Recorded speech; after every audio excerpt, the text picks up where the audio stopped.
అన్నదాత అన్నదాత మీ అన్నదాత చెమటోడ్చి ఆహారాన్నందించే రైతన్నా అనునిత్యం నీ కండదండగా నిలిచే నేస్తం ఎవరన్నా అన్నదాత అన్నదాత మీ అన్నదాత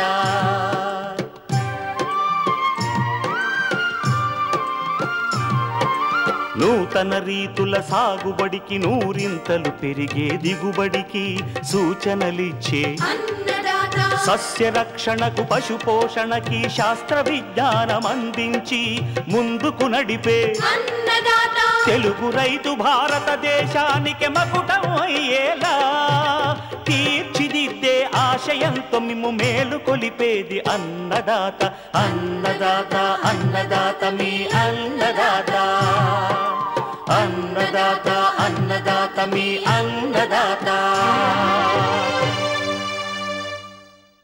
అన్నదాత ప్రేక్షకులకు నమస్కారం. ఈనాటి ముఖ్యాంశాలు: వరి కోతలు, నూర్పిళ్లకు యంత్రాల వాడకం, పెరుగుదల దశలో ఉన్న మిరపను నష్టపరుస్తున్న తెగుళ్లు నివారణ, వంగ సాగులో చీడపీడలు, సమగ్ర సస్యరక్షణ, ఇంకా జై కిసాన్ వ్యవసాయ సమాచారం.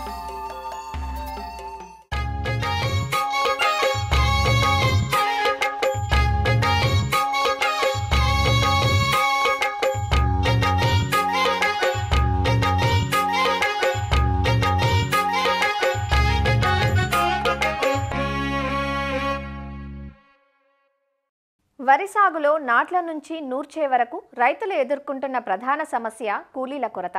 దీంతో రైతులు సకాలంలో పనులు చేపట్టలేకపోవడమే కాకుండా సాగు వ్యయం పెరిగి నష్టాలను చవిచూస్తున్నారు.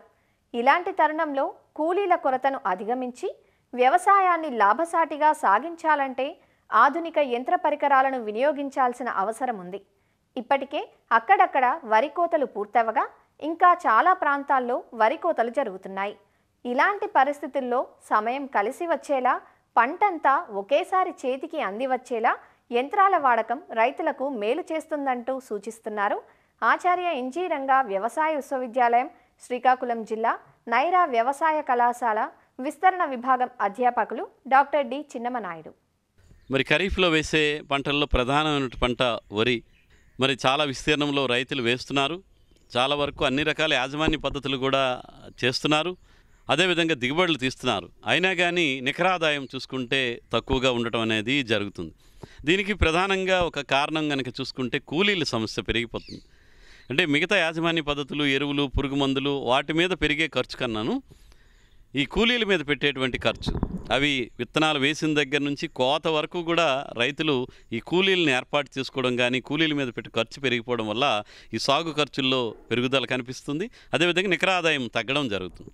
అదేవిధంగా ఇంకొక సమస్య ఏంటంటే ఈ కూలీలు సకాలంలో లేకపోవడం వల్ల మనకు ప్రత్యేకించి కోత సమయంలో అప్పుడు కనుక కూలీలు లేకపోవడం, మనకి చూస్తే చాలా వరకు వేసినటువంటి వరి రకాలన్నీ కూడా మధ్య దీర్ఘకాలిక రకాలన్నీ కూడా మన నవంబర్ మొదటి వారం నుంచి నవంబర్ చివరి వారం వరకు కోతలకు వస్తాయి.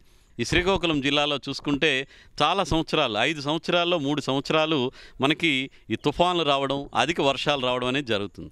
అలాంటి సమయంలో వరి కోతని మరి కూలీల మీద ఆశపడి కొయ్యాలనుకుంటే చాలా ఇబ్బంది అవుతుంది. కూలీలు దొరకటం లేదు. ఒక్కోసారి కూలీల మీద పెట్టే ఖర్చు ఎక్కువైపోతుంది. మామూలుగా కోతకి 3,000, 4,000 తీసుకునే వాళ్ళు ఈ చేను పడిపోయిందంటే 6,000, 7,000 వరకు కూడా అడగటం జరుగుతుంది. కాబట్టి ఇలాంటి పరిస్థితుల్లో మనకి ఈ వరి పంటలో కోత అనంతరం కూడా మనం ఈ కూలీల మీద ఆధారపడకుండా యాంత్రీకరణ పద్ధతుల మీద రైతులు అవగాహన పెంచుకోవాలి. కోత నూర్పిడి యంత్రాలు వాడటం వల్ల ఒకే రోజు మనకి పంట కోత నూర్పిడి అయిపోయి ఈ వాతావరణ పరిస్థితుల నుంచి పంటను కొంతవరకు కాపాడుకోవడానికి ఆస్కారం ఉంటుంది. ఈ ప్రధానంగా వరి కోతలు చూసుకుంటే కనుక ఈ శ్రీకాకుళం జిల్లాలో మనకి వరి తర్వాత అపరాలు వేసేటువంటి పరిస్థితులు ఉన్నాయి. అదేవిధంగా వరి తర్వాత మొక్కజొన్న, వేరుశెనగ, ఇతర పంటలు వేసేటువంటి పరిస్థితులు ఉన్నాయి. కాబట్టి అక్కడ యాంత్రీకరణ, మనం వరి తర్వాత అపరాలు వేయాలనుకుంటే యాంత్రీకరణ పద్ధతులు, యాంత్ర పరికరాలు వాడే విధానం వేరు. వరి తర్వాత మొక్కజొన్న, వేరుశెనగ, ఇతర పంటలు వేస్తే యాంత్రీకరణ పద్ధతులు వేరుగా మరి చేసుకోవాలి. ఒకటి, మనం వరి తర్వాత అపరాలు వెయ్యం అనుకుంటే కనుక అక్కడ మొక్కజొన్న, వేరుశనగ, ఇతర పంటలు వేస్తాము అనుకుంటే అక్కడ కంబైన్డ్ హార్వెస్టర్ ఇది మనం చూసుకుంటే కనుక ఒక ఎకరా సుమారుగా 1 గంట నుంచి గంటం పావులోనే కోత అయిపోతుంది. ఇందులో ఏంటంటే కోత, నూర్పిడి ఒకేసారి అయిపోయి గింజలు కూడా బయటకు వస్తాయి. వాటిని ఇమీడియట్గా మనం బ్యాగింగ్ చేసుకోవచ్చు. తర్వాత వాటిని ఎండబెట్టుకొని మళ్ళీ మనం మార్కెట్లో అమ్ముకోవడానికి అవకాశం ఉంటుంది. ఎక్కడైతే అపరాలు వేయడానికి అవకాశం లేదో లేదా అపరాలు వేయదలుచుకోలేదో అలాంటి దగ్గర మాత్రమే కంబైన్డ్ హార్వెస్టర్స్ అనేవి వాడుకోవడానికి ఆస్కారం ఉంటుంది. మనకు మామూలు కోతకి చూసుకుంటే ఎకరానికి ఒక నూర్పిడి కోతకి అక్కడ 7,500 సాధారణ పద్ధతులు అయితే ఇక్కడ 3,000 నుంచి 4,000లోనే మనం కోత, నూర్పిడి అయిపోవడం అనేది జరుగుతుంది. ఆ విధంగా మనకి ఎకరానికి 2,000 వరకు కూడా సాగు ఖర్చును తగ్గించుకోవచ్చు. అదేవిధంగా సకాలంలో పని పూర్తి అయిపోతుంది. కాకపోతే ఇక్కడ శ్రీకాకుళం జిల్లాలో వరి వేసిన ప్రాంతాల్లో ఒక 60% వరకు కూడా అపరాలు వేస్తారు. అంటే అది వరి కోతకు ఒక వారం రోజుల ముందు ఈ పెసర, మినుము విత్తనాలని నానబెట్టి పొలంలో చల్లడం జరుగుతుంది. కోత కోసే సమయానికి మనకి సుమారు అది ఒక 5 నుంచి 6 అంగుళాల మొక్క పెరుగుతుంది. కాబట్టి అలాంటి వరి తర్వాత అపరాలు వేసే దగ్గర మన యాంత్రీకరణ ఏంటంటే మనకి ఇక్కడ ప్యాడీ రీపర్స్ అని ఉన్నాయి. మన పవర్ టిల్లర్ మాదిరిగా ఉంటుంది. దేంతో కనుక మనం వరి కోత చేసుకుంటే అది టైర్లు చిన్నగా ఉంటాయి, బరువు కూడా తక్కువగా ఉంటుంది. కాబట్టి ఒకవేళ మనం కోసేటప్పుడు ఈ పెసర, మినుము మొక్కల మీద నుంచి నడిచినా కానీ మొక్కలు చనిపోవు. ఒక వరుసలో పడిపోతుంది. పల్చగా కోసినటువంటి పనులు వరుసగా పల్చగా పడిపోతాయి కాబట్టి త్వరగా ఆరిపోతాయి. అదే మామూలు సాధారణంగా కూలీలతో కోసిన చేను అయితే కనుక దొంతరగా ఎక్కువగా వేసిస్తుంటారు. అలా కాకుండా ఈ రేపర్తో కనుక మనం కోస్తే పలుచుగా వరుసగా పడుతుంది. కాబట్టి అప్పుడు ఉన్నటువంటి ఎండకి మన చేను త్వరగా ఆరిపోవడం అనేది జరుగుతుంది. కూలీలతో కోసింది 6 నుంచి 7 రోజులు పడితే ఈ రీపర్తో కోసినటువంటి చేను 3 నుంచి 4 రోజుల్లోనే ఆరిపోవడం అనేది జరుగుతుంది. అదేవిధంగా అక్కడ వేసిన పెసరా మినుము కూడా ఎటువంటి నష్టం కలగకుండా ఉంటుంది. కాబట్టి ఇలాగ పెసరా మినుము వేసిన దగ్గర రీపర్ను వాడి తర్వాత చేను అంతా కూడా కలెక్ట్ చేసుకొని మనం ఒక చిన్న కుప్పలుగా వేసుకోవడం కానీ తదుపరి ప్యాడీ నూర్పిడి యంత్రాన్ని వాడుకొని దాన్ని నూర్పిడి చేసుకోవడానికి ఆస్కారం ఉంటుంది. రీపర్తో కోసేటప్పుడు కూడా మనకి ఎకరానికి 2,800 నుంచి 3,000 వరకు తీసుకుంటారు. అదేవిధంగా థ్రెషింగ్ కనుక చూసుకుంటే ఎకరా నూర్పిడి చేయడానికి 1,500 నుంచి 2,000 వరకు తీసుకుంటారు. సో ఈ విధంగా మొత్తం చూసినా కానీ మనకి 3+2 5,500కి పూర్తయిపోతాయి. కాకపోతే ఇక్కడ ఒక జాగ్రత్తలు కూడా తీసుకోవాలి. మనం కనుక కంబైన్డ్ హార్వెస్టర్తో కనుక నూర్పిడి చేయాలనుకున్నప్పుడు పెసరా మినుము వేయినటువంటి పొలాల్లో కోతకి 6 నుంచి 10 రోజుల ముందే నీరు ఆపేయాలి. లేకపోతే బురదగా ఉందంటే కంబైన్డ్ హార్వెస్టర్ నడవడానికి ఎక్కువ టైం పట్టేస్తుంది. అదేవిధంగా కంబైన్డ్ హార్వెస్టర్ పొలాల్లో దిగిపోవడం జరుగుతుంది. లోతు అయినటువంటి చాలు పడిపోతాయి. తదుపరి మనం దుక్కు చేసేటప్పుడు కానీ వేరే పంటలు వేసేటప్పుడు కొంచెం ఇబ్బందిగా ఉంటుంది. కాబట్టి కంబైన్డ్ హార్వెస్టర్తో కానీ రేపర్తో మనం హార్వెస్టింగ్ చేసేవాళ్ళు తప్పనిసరిగా పొలంలో నీరు తగ్గించేయాలి. అదేవిధంగా గింజలు ఆరబెట్టడానికి కూడా వాతావరణ పరిస్థితులు కనుక సరిగా అనుకూలం లేకపోతే ఇప్పుడు డ్రయర్స్ కూడా అందుబాటులోకి వచ్చాయి. కాకపోతే అంతమంది రైతులకి అందుబాటులో లేవు. ఈ డ్రయర్స్ వల్ల కూడా ఏంటంటే కోత కోసినటువంటి కంబైన్డ్ హార్వెస్ట్లో కోత కోసినటువంటి చేనులో మనకి 21 నుంచి 22% తేమ ఉంటుంది. మనం నిల్వ చేసుకోవాలనుకుంటే 14-13%, 15 లోపు తేమ శాతం ఉండేటట్టు ఆరబెట్టాలి. మరి ఆరబెట్టడానికి సరైనటువంటి అవకాశం లేనప్పుడు వాతావరణ పరిస్థితులు అనుకూలంగా లేకపోతే విత్తనాలు, గింజలు ఆరబెట్టడానికి ప్యాడీ డ్రయర్స్ అని కూడా ఎండబెట్టే యంత్ర పరికరాలు కూడా అందుబాటులోకి వచ్చాయి. వీలైన వాళ్ళు అవి వాడుకోవడానికి ప్రయత్నం చేయాలి. ఇప్పటికే చాలా దగ్గరలో ఈ కంబైన్డ్ హార్వెస్టర్లు కస్టమ్ హైరింగ్ సెంటర్స్లో ఉన్నాయి. ఆ యంత్ర పరికరాలను వాడి మనం వరి వ్యవసాయంలో కోత నూర్పిడి చేస్తే ఒక సాగు ఖర్చులు తగ్గడం, వాతావరణ పరిస్థితుల్లో పంట నష్టపోకుండా ఉండడం, కూలీల మీద ఆధారపడకుండా వరి వ్యవసాయం చేయడానికి ఆస్కారం ఉంటుంది.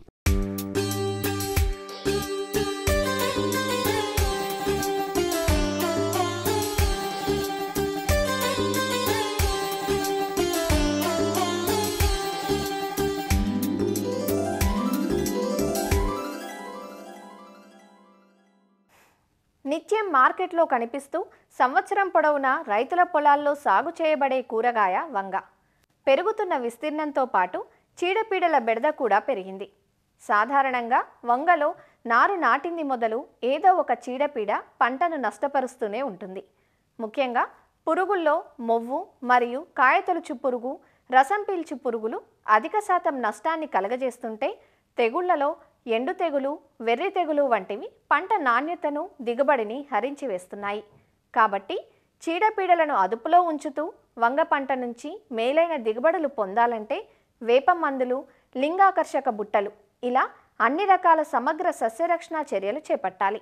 ఆఖరి అస్త్రంగా మాత్రమే పురుగు మందులు వాడాలంటూ సమగ్ర సస్యరక్షణ పద్ధతులను తెలియజేస్తున్నారు సంగారెడ్డి జిల్లా జహీరాబాద్ DDS కృషి విజ్ఞాన కేంద్రం సస్యరక్షణ విభాగం శాస్త్రవేత్త స్నేహలత.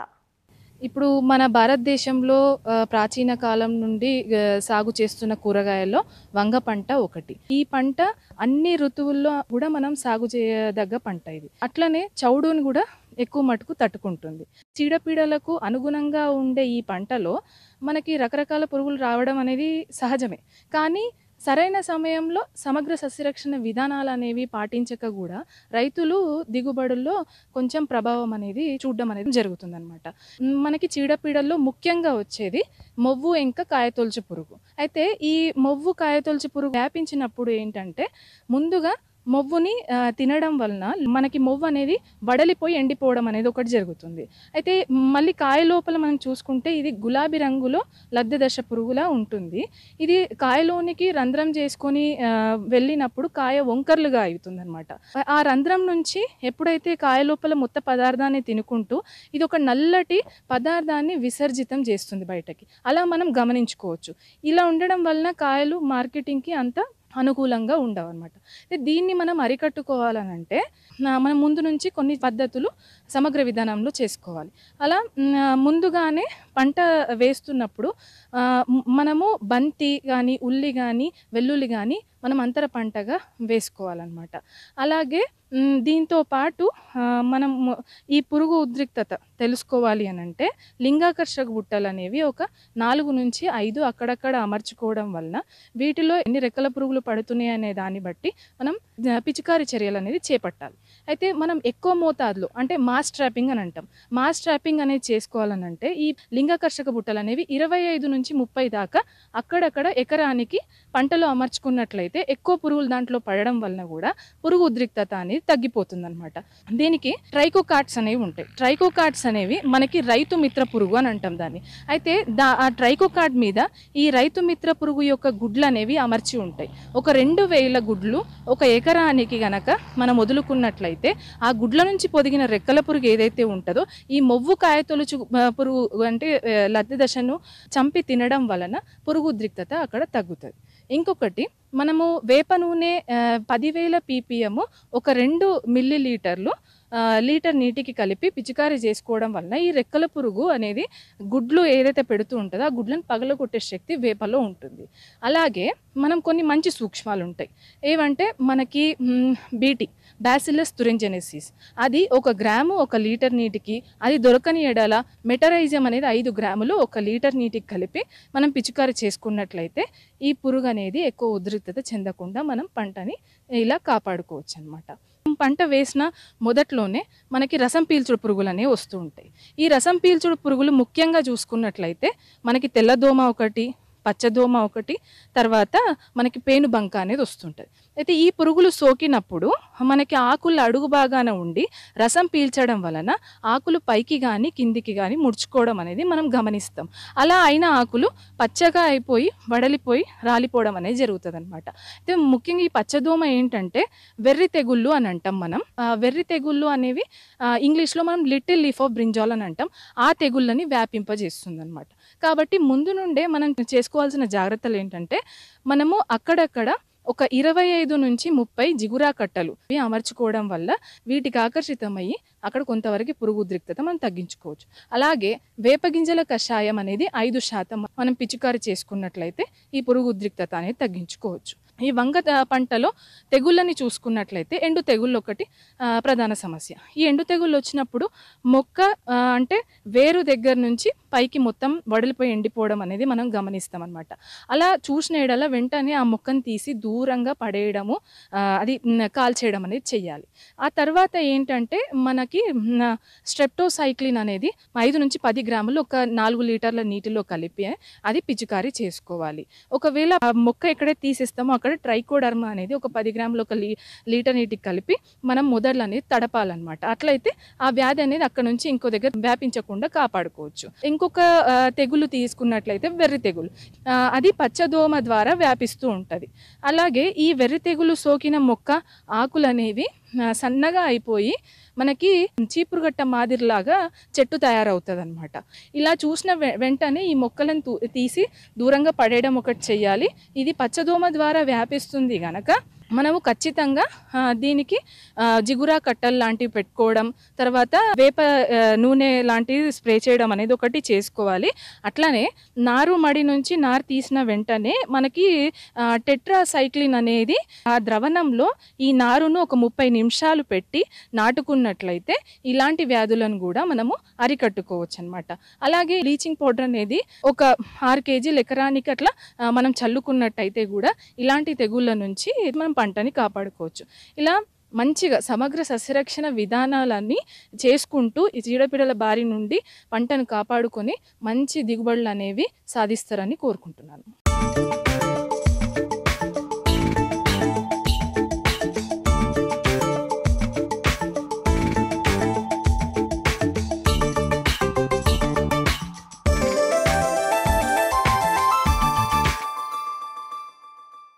ప్రధాన వాణిజ్య పంటైన మిరప కొన్ని చోట్ల పెరుగుదల దశలోనూ మరికొన్ని చోట్ల పూత దశలో ఉంది. నిన్న మొన్నటి దాకా ఎడతెగని వర్షాలు, ఆనక హఠాత్తుగా మారిన వాతావరణ పరిస్థితులు, రోజు రోజుకు తగ్గుతున్న ఉష్ణోగ్రతల వల్ల మిరపలో పెరుగుదల అంత ఆశాజనకంగా లేదు. అంతేకాదు పలు రకాల తెగుళ్లు మిరప పంటను ఆశించి నష్టం చేస్తున్నాయి. ముఖ్యంగా క్యానోఫోరా కొమ్మకుళ్ళు, కొమ్మ ఎండు, కాయకుళ్ళు, బూడిద తెగుళ్ల సమస్య పంటలో ఎక్కువగా ఉంది. తెగుళ్లను గుర్తించిన వెంటనే నివారణ చర్యలు చేపట్టినట్లయితే పంట తిప్పుకొని మంచి కాపు ఇవ్వడానికి ఆస్కారం ఉంటుంది. మిరపను నష్టపరుస్తున్న తెగుళ్ల నివారణకు సూచనలిస్తున్నారు ప్రొఫెసర్ జయశంకర్, తెలంగాణ రాష్ట్ర వ్యవసాయ విశ్వవిద్యాలయం, ఖమ్మం జిల్లా మధిర వ్యవసాయ పరిశోధనా స్థానం శాస్త్రవేత్త కె నాగస్వాతి. మిరపలో గనక చూసుకున్నట్లయితే ఇప్పుడున్న పరిస్థితుల్లో కొయినోఫోరా కొమ్మకుళ్ళు తెగులు అనేది ఎక్కువగా మిరపను ఆశించి దిగుబడులు అనేది తగ్గడానికి ఆస్కారం ఉంటుంది. కాబట్టి ముఖ్యంగా దీని యొక్క లక్షణాలు గనక చూసుకున్నట్లయితే కొమ్మల మీద మనకి ముఖ్యంగా గోధుమ రంగు మచ్చలు అనేవి ఏర్పడి తర్వాత కొమ్మలన్నీ కూడా ఎండిపోయి కొమ్మతో పాటు కాండం కూడా కుళ్ళిపోవడం అనేది జరుగుతుంది. సో దీనివల్ల ఏమవుతుంది అంటే కాండం అనేది కుళ్ళిపోయి మొక్క పూర్తిగా కూడా ఎండిపోవడానికి ఆస్కారంగా ఉంటుంది. కాబట్టి సో రైతు సోదరులందరూ కూడా ఈ కొయినోఫోరా కొమ్మ కుళ్ళు తెగులుకి తగిన జాగ్రత్తలు తీసుకోవాల్సిందిగా కోరుతున్నాము. చిరుజల్లులు అలానే తర్వాత చలి వాతావరణం గనక ఉన్నట్లయితే తెగులుకి అనుకూలంగా ఉంటుంది. కాబట్టి ముఖ్యంగా దీని నివారణకు గాను పైరాక్లోస్ట్రోబిన్ ప్లస్ మెటిరాము 3 గ్రాములు లీటర్ నీటికి గనక కలిపి పిచికారీ చేసుకున్నట్లయితే మనం ఈ కొయినోఫోరా కొమ్మ కుళ్ళు తెగుల్ని మనం నివారించుకోవచ్చు. అలానే మిరపలో ఇంకొక తెగులు గనక చూసుకున్నట్లయితే కొమ్మ ఎండు తెగులు లేదా కాయకుళ్ళు తెగులు. సో ఇది ఎక్కువగా మనకి ఏంటి అని అంటే లేత కొమ్మల్ని అలానే పూతని ఆశించడం వల్ల పూత అనేది మొత్తం పూర్తిగా రాలిపోవడం అనేది జరుగుతుంది. తర్వాత దీని యొక్క లక్షణాలు కనుక చూసుకున్నట్లయితే ఎక్కువగా కొమ్మల మీద గోధుమ రంగు మచ్చలు అనేవి ఏర్పడి అలానే ఆ మచ్చలు అనేవి కూడా కిందికి సాగి అంటే పొడవుగా ఏర్పడడం వల్ల మధ్యలో మనకి ఒక నల్ల మచ్చలాగా మనకి గమనించడం అనేది జరుగుతుందన్నమాట. ముఖ్యమైన లక్షణం కనుక చూసుకున్నట్లయితే అది ఈ కొమ్మ చివర్ల నుండి మనకి ఎండిపోవడం అనేది జరుగుతుంది. కొమ్మ చివర్ల నుండి ఎండి కింద వరకు కూడా మనకి కొమ్మ అనేది మొత్తం పూర్తిగా ఎండిపోవడం అనేది దీని యొక్క ముఖ్య లక్షణము. తర్వాత ఇది కొమ్మల్నే కాకుండా మనకి పూతని అలానే కాయలు ఏర్పడిన తర్వాత కూడా కాయల మీద మచ్చలు కూడా మనం గమనించడం జరుగుతుందన్నమాట. సో కాయల మీద కూడా ఇది గోధుమ రంగు మచ్చల్ని ఏర్పడి మచ్చ మధ్యలో గనక చూసినట్లయితే మనకి నల్లటి సిద్ధ బీజాలు అనేవి మనకి ఇట్లా పొడి పొడిలాగా కనిపిస్తూ ఉంటాయి అన్నమాట. సో దీని యొక్క అనుకూల వాతావరణ పరిస్థితులు గనక చూసుకున్నట్లయితే ముఖ్యంగా గాలిలో తేమ శాతం ఎక్కువగా ఉన్నప్పుడు అలానే వర్షాలు గనక అధికంగా పడినప్పుడు దీని యొక్క తీవ్రత అనేది ఈ ఉధృతి అనేది పెరుగుతూ ఉంటుందన్నమాట.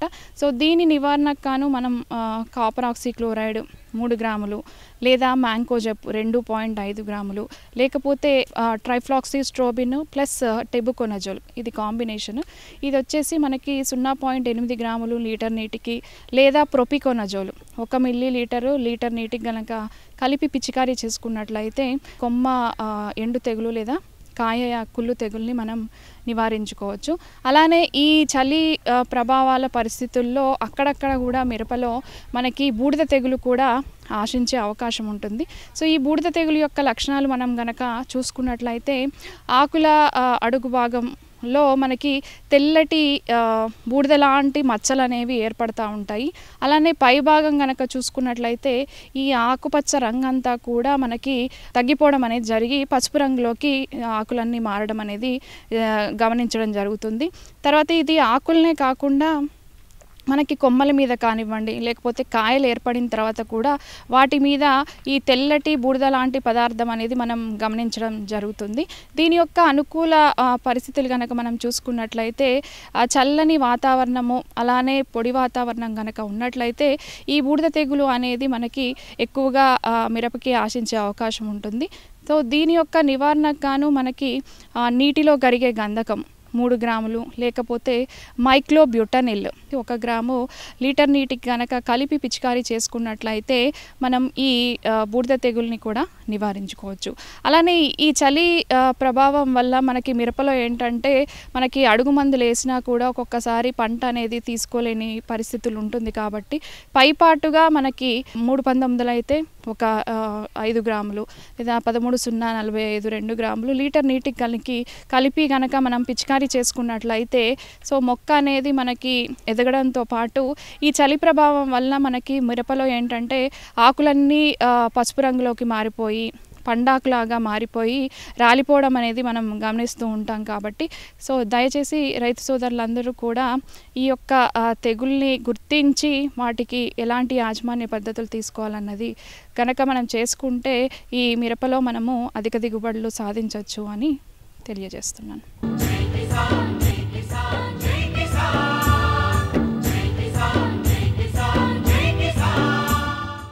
వ్యవసాయ సమాచారం ఇప్పుడు జై కిసాన్లో చూద్దాం. పార్వతీపురం మన్యం జిల్లా కురుపాం నియోజకవర్గంలో ధాన్యం కొనుగోలు కేంద్రం ప్రారంభమైంది.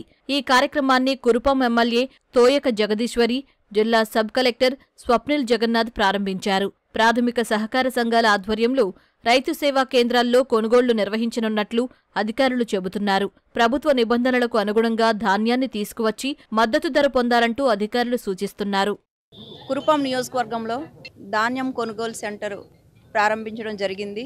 ప్రతి రైతు కూడా వాళ్లకు దగ్గరలో ఉన్నటువంటి మిల్లులు ఏవైతే ఉంటే ఆ మిల్లర్స్తో మాట్లాడి అక్కడికి వెళ్ళండి. గతంలో చూస్తే ఇక్కడ ఉన్నటువంటి పిఎస్ఈఎస్లో అయితే ఇవ్వలేదు కొనుగోలు కేంద్రాలుగా.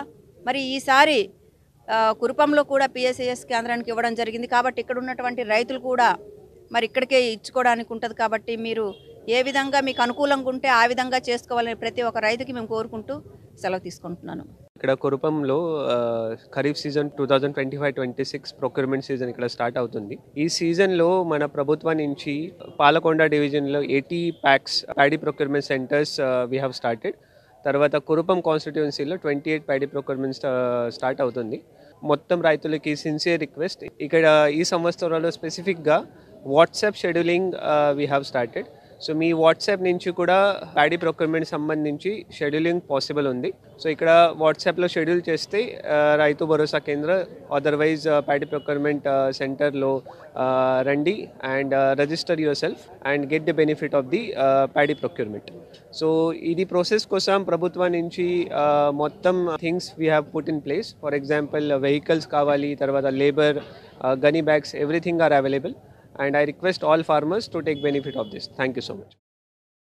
మరిన్ని విభిన్న అంశాలతో రేపటి అన్నదాతలో మళ్ళీ కలుసుకుందాం. నమస్కారం. అన్నదాతలు తమ సందేహాలు, సమస్యలను 1800-425-4085 టోల్ ఫ్రీ నెంబర్లో ఉదయం 10 గంటల నుంచి 11 గంటల మధ్య పని దినాలలో సంప్రదించగలరు. ఈ కార్యక్రమాన్ని యూట్యూబ్లో www.youtube.com/annadaata ETV లింక్ ద్వారా వీక్షించవచ్చు.